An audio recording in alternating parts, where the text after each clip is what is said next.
Hello everyone. It's Madeline here from Woman Fully Alive. I feel compelled to make this video today just in honor of my mother-in-law who passed over 3 days ago. She was 88. She would have been 89 next week. And this was a woman who grew up with an incredible amount of hardship and loss and suffering. And like many of us, had grit and survived.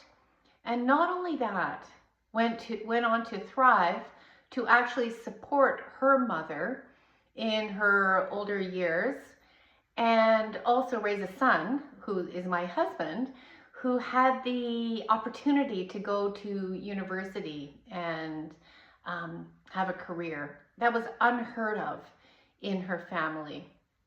And not only that, the losses that she talked to me about, she had never spoken to anyone else about. And why is this? Well, we know this, that when women talk about things that have happened to them or some of the hardships that they've gone through, it is not always welcomed and sometimes met with shame. And so we have internalized this shame, which keeps us silent in our own suffering.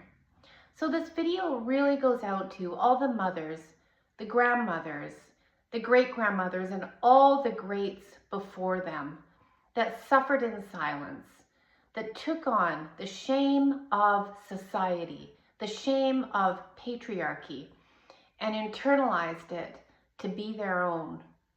To all the women, all my ancestors who had incredible grit and strength to literally not only stomach far too much, but also to only fly their flag at half-mast, to dim their own light and their own expression because it wasn't safe.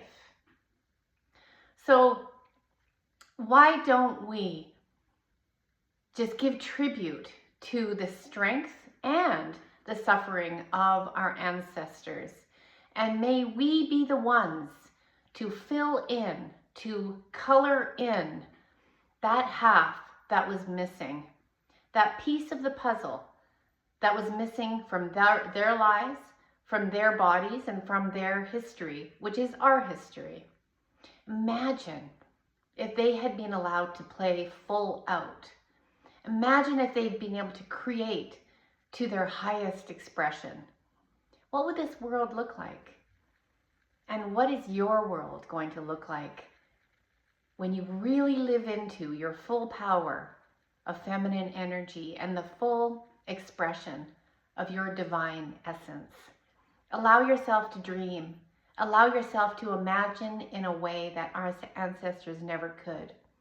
And then find small ways to bring that dream into your daily life. Not as some lofty idea, but right now, in your breath, in the next step you take, in the next word that you speak.